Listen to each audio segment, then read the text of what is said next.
everybody. Welcome back to my movie review series. Today we'll be discussing The Man from Earth, Holocene. So, just finished watching it. I don't know, this one makes me smile. I don't know why.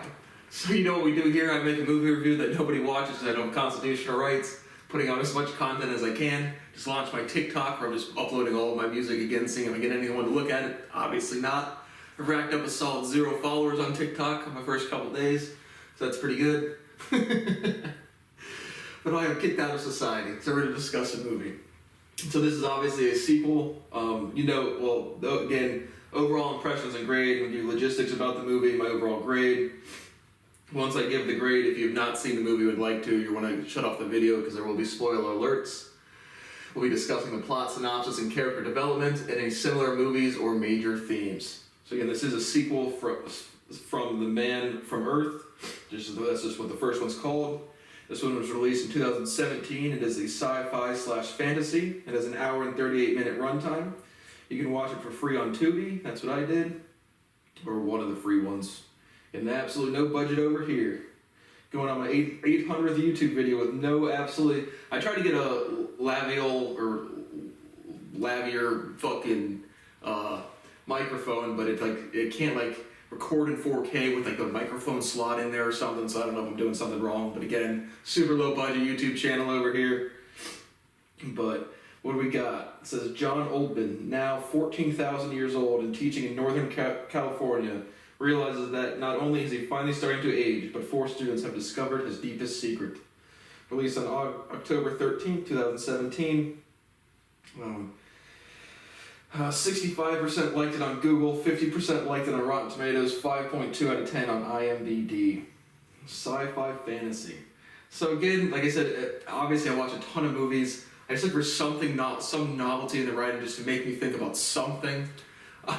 This one, I know the dude's 14,000 years old, was Jesus, and he's like a super just kind of down to earth, not literally. I don't know. It's a super low budget movie. The acting's not great. The writing's not super novel or anything, but it's intriguing to me. I'd say this one's intriguing. So I'm going to give this the lower end of entertaining at a B-. Some people might watch it and be like, what the fuck is that? But I don't know. Just the tone of the movie, just something about it had me thoroughly entertained. I saw there was a sequel and I was like, I'm going to watch this one for sure. Or typically it's like I'm scrolling through Hulu, and Hulu's the one paid service I have because I got it for $3 on a discount. And then I have a free membership for Prime Video, and Tubi's just free stuff. And so I just scroll for 30 minutes trying to find something new from 7:30 to 8 in the morning. But this one I was like, yeah, we're definitely going to fire this one up too. So again, yesterday I reviewed Air, and that's an action movie I wanted to see in theaters, but can't afford $12 at a movie theater, absolutely not. And so overall, I give it a B-. I think it's entertaining. You could watch it and be like, what the fuck is this? But I give it a B-. So if you've not seen it and would like to based off that recommendation, you're going to shut off the video now. So the movie opens up, and the last one ended where John had told his colleagues what was going on. They all thought it was crazy, and they're just going through the history. So I just thought the first one was intriguing because of just a writer's take on historical events. And obviously I'm a historian myself, allegedly, tried to be one time, but again, none of my 15,000 PhDs have been published. So obviously I have no credentials whatsoever. But interesting to see, again, just interpretation of what the Bible is or what happened in history. And to get purely as entertainment as a writing script was intriguing for me. So the last one ended up where his father, this old guy had died, which was John's son, and he kind of rides off in the distance with this girl. And so you have no real overlap from the first one in terms of riding off with the girl. You do have some of the old characters come back into play. But John Young is now teaching at a college in Northern California, I think it's Chico. And you have 4 students. Tara and Isabel are friends, and Lico and Philip are friends. Philip is your Christian character. Lico's and the rest of them really have any sort of stated religious affiliations. John's a professor there, and he's teaching world studies or world religions. And his boss chair department head is Dr. Gil Parker. So it opens up, and the students are at, a museum. Isabel's doing some sketches for anatomy class or history class or whatever.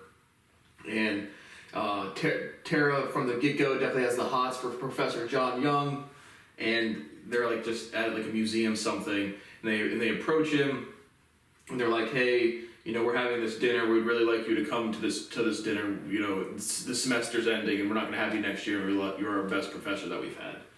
And so they try to take a picture. He kind of like ducks out of the way, and he's always avoiding pictures. But he kind of politely declines to go with to this party.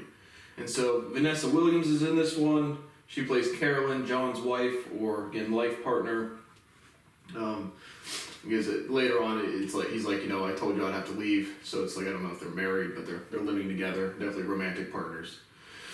But so you have some scenes. He's teaching at school. He has some drinks with Dr. Gil Parker. Just about Gil Parker's gonna have a grandson. So he's just going about his day-to-day life. And then pretty early on in the movie, Isabel or Tara, they're just Googling about John Young, and they can't find anything about him. And then Isabel finds this book. And so from the last movie, Dr. Art Jenkins, he has written a book about the experience with this guy, John Oldman, and it has absolutely destroyed his career. You know, as a serious academic, publishing a paper saying someone's 14,000 years old didn't do too good for the tenure positions. And so his life is absolutely destroyed, which is classic academia. Again, publish saying there's 14,000-year-old people, that would probably get you actual nonsense. But if you publish a real paper, all of academia will ignore everything you do so they can continue to lie and steal your property. And so I got the reverse from academia, where they just didn't let me in because I was doing research, and they're a cult. Academia is such a cult of incompetent people. But his life is destroyed, and they find this book written by him, and Isabel and Carolyn, you know, they start digging into it, and they really start to think that it's John Oldman. And so they tell Lico and Philip, and Lico's doing some boxing in the beginning, just training. Again, it's a super low budget, super just like kind of like, I would feel like a PBS tone from the cinematography. But for whatever reason, it was intriguing to me. And so they're kind of friends, you know, they're meeting up to go to school.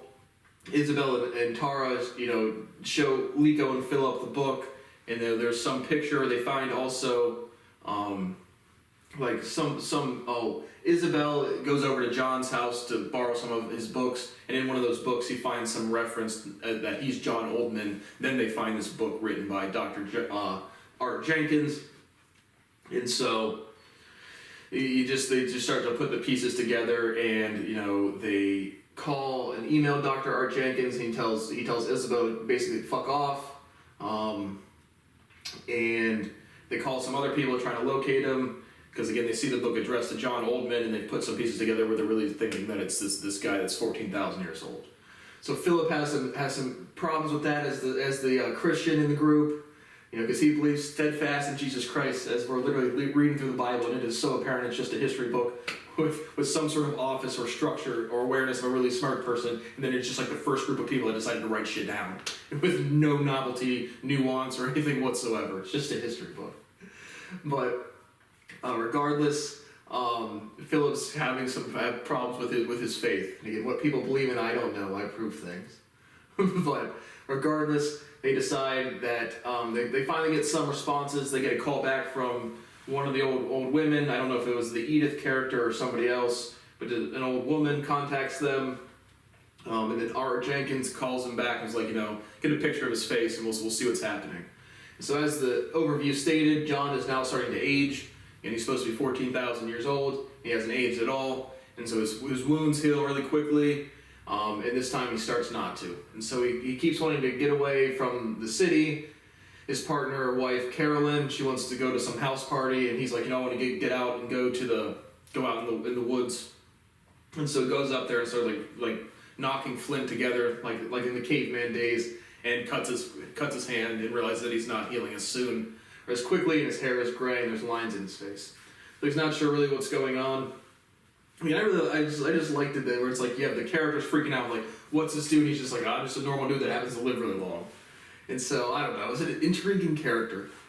And regardless, so they approach him, well, Tara, they keep inviting, they keep trying to get a picture of him in class, and he keeps turning his head, and so they're definitely suspicious, and they can't, and Dr. Art Jenkins can't tell. So it's like, he's like, I'm going to drive up there and we'll see if it's the same guy. At which point Tara, who's had the hots for John the whole time, goes to his office hours and tries to boink him in the office hours, and John's not having it, and Tara spills the beans that they know who he is. And so once Tara does that, John goes back to Carolyn and is like, I have to leave right now. Goes to the chair, Dr. Gil Parker is like, hey man, I have to leave right now. And yeah. So he starts burning the stuff, has a little fight with Carolyn. She leaves for the weekend and is like, I'm assuming you'll be gone when I'm back. And he's like, yep. And so he's burning the pictures, getting rid of all his evidence, destroying his past once again. And the kids just realize, Tara goes back to the rest of the group and is like, I told him we're on to him. So now he's probably leaving. So they all go to try to convince him to stay, while Art Jenkins is trying to drive up there to confirm if it's him. And so John, is putting boxes into his truck again, just like the first movie in the opening scenes. And they go approach him. And they're like, we know who you are. That's not what we're talking about. Can you answer some questions? And so the characterization was interesting to me as to why he would tell the colleagues in the first movie, like voluntarily and just whatever. And now this one, he's like denying it at all costs. And so I'm not sure if they mentioned that. Maybe just because he saw it destroy Dr. Art Jenkins' life. But he doesn't seem too caring about Dr. Jenkins either. And so, regardless, they decide that he's just going to leave and there's nothing they can do. And so Lico pulls out a taser and just tases the dude. And so he falls over and hits his head on the concrete and starts bleeding. Dr. Jenkins' car breaks down about an hour away. And so Philip is like, you guys go ahead, go get Dr. Jenkins. I'll call the ambulance. And so Philip doesn't call an ambulance. Then he ties him up in a basement in this chair. Because Philip is this Christian dude. And so again, he's same type of interaction with the Edith character from the first movie.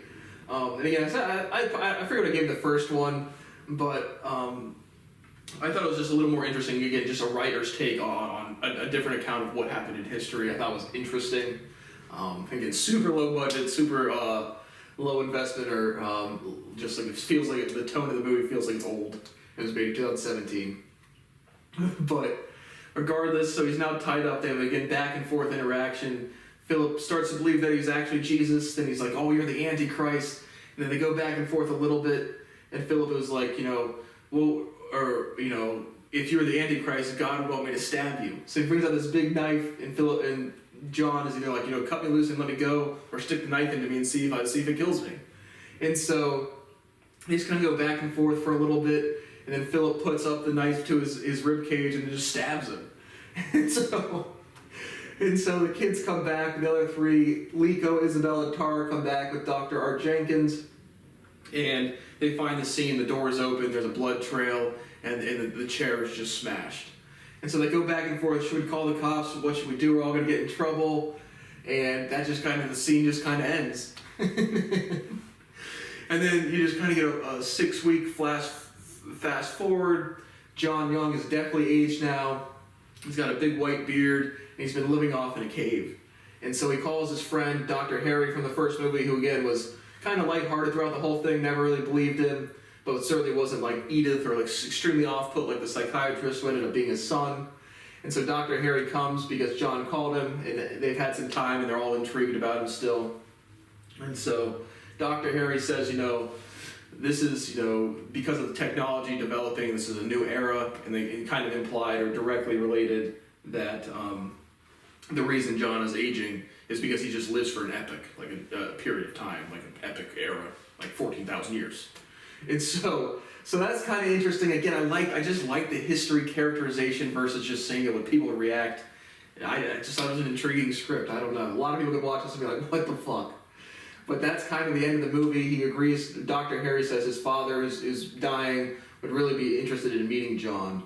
So John decides to go and meet with Dr. Harry's dad. And so the real overall plot development and characterization is that John is now aging because it's just the end of a natural history cycle. And so I thought they could have done a little better with just, again, making something interesting happen.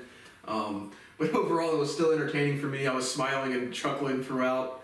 The acting's not great. Again, the cinematography is really low quality, but it was intriguing. And I watched movies for the script. So I was definitely entertained. I certainly recommend it. Might not be a winner for everybody, but I enjoyed it. So thank you for watching my movie review of The Man from Earth, Holocene.